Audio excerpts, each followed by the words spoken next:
Ashama akkam jirtu daawwattoota keenya SHINNIIGAA BROADCASTING SERVICE irraa oduu gaggabaabaa yeroo kanaaf qabanneen isinitti hima oduu waliin Oliifan Margaati.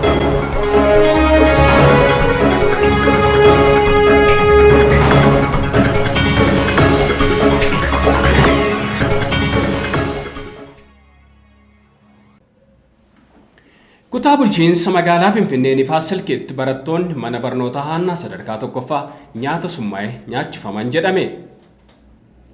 Finfinnee kutaa bulchiinsa Nifaas Silkii Laaftoo aanaa tokkoffaa mana barumsaa Haannaa sadarkaa tokkoffaa keessatti guyyaa irraa jechuun Onkoloolessa 29/2021 barattoonni hedduun erga nyaata nyaatanii booda sababa hin beekamneen kukkufanii gara hospitaalaatti ambulaansii ja'a waliin fe'amaa jiraachuu SHINNIIGAAN odeeffateera.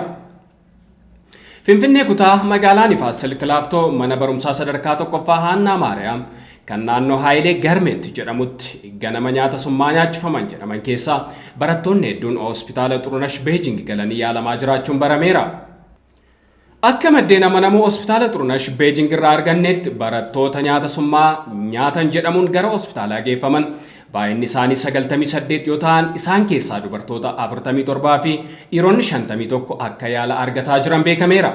Barattoonni nyaata summaa soorachuun gara hospitaala Xurunesh Beejing geeffaman kunneen yeroo mana yaalaa dhufan isaan ol goora yookaan hoqqisiisaa ture jechuun hojii geggeessaan hospitaala Xurunesh Beejing Dr. Samsoon Guutaa Itiyoo FM'tti kan dubbatan yoo ta'u hanga gabaasa kana qindeessinettis barataan du'e akka hin jirre dubbatanii jiru. Barattoonni mana barumsaa sadarkaa tokkoffaa Haannaa Maariyaam kunneen nyaata summaa nyaatan jedhamanii mana yaalaa galuu isaanii malee summii akkamiin akka faalaman gara fuula duraatti ogeessota dhimmi isaanii ilaaluun qoratame kan uummataaf ifa ta'u malee ammatti akka sababa isaa hin beeknes Dr. Samsoon Guutaa itti dabaluun dubbatanii jiru. Taatee mudate kana hordofee maatii barattootaa poolisoota gidduutti walitti bu'iinsi uumamaa jiraachuunis gabaafamaati jira. Naannoo sana bakka poolisoonni guutanii jiranitti hawaasni iyyaaf waca guddaan sagalee mormii dhageessifachaa jiraachuunis beekamee jira. Manneen barnootaa afaan Oromoo Finfinnee keessatti nyaata summaa'ee ilmaan Oromoo nyaachisanii fixuuf yeroo garaagaraatti aggaammiin kana fakkaatu raawwatamaa turuun isaa ni yaadatama.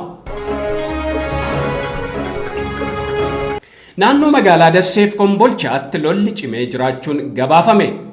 Naannoo Amaaraa godina Walloo kibba dhiyeenya magaalaa Dasseef Kombolchaatti humnoota federaalaa Itoophiyaa fi humnoota isaa waliin jiraniif finciltoota Tigraay gidduu waraanni cimaan adeemaa jiraachuun gabaafame. Jiraattonni magaalaa Dassee dhiyeenya magaalattiitti lola adeemaa jiruun sagalee meeshaa waraanaa gurguddaa dhaga'aa jiraachuu isaanii himan. Bakki lolaas Dasseerraa kiiloomeetira 7 fagaachuu dubbatu. Iddoon lolichaa kallattii gama kutaa Baarreen Hoggaatoo bakka Booruu jedhamutti ta'uunis beekamee jira. Yeroo ammaa lola ulfaataa waraana Bilxiginnaaf loltoota TPLF gidduutti geggeeffamaa jiruun waraanni humna ittisaa Tigraay injifannoo gonfachaa jiraachuunis gabaafamaa jira.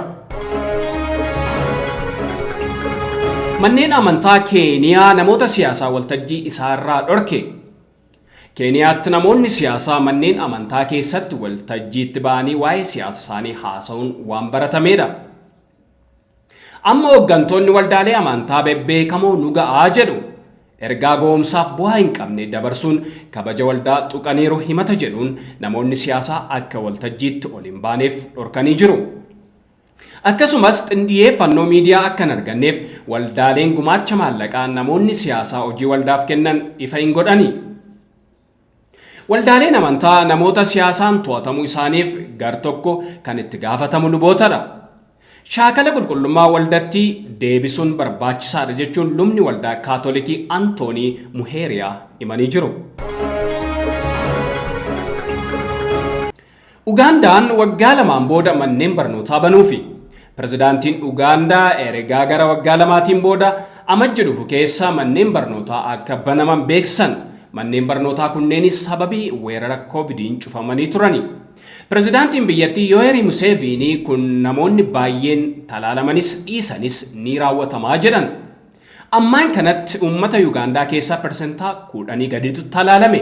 Pirezidaantichi dhuma bara 2021 talaalli gaawwaan argamuu fi baay'inni namoota talaalamanii dachaa afurii ni guddataa jedhan. Akkasumas simannaa barataa irratti dogoggorri wayituu yoo mudate hawaasni itti gaafatamummaa fudhataa jedhan. Barsiisonni hedduun jiraachuuf jecha hojii kan gadhiisan yoo ta'u muraasni isaanii kan deebi'an miti. Ameerikaan yeroo jalqabaaf namoota saala lameeniin of hin ibsineef paaspoortii kennite. Ameerikaan yeroo jalqabaaf namoota saala lameeniin of hin beeksifneef paaspoortii qopheessuu beeksiste. Paaspoortiin kun nama ganna 66 saala dhiiraanis ta'e dubartiin of hin ibsine daanaa nama jedhamuuf kan kenname yoo ta'u namni kun bara 2015tti dhimma kanarratti himata bananii turan.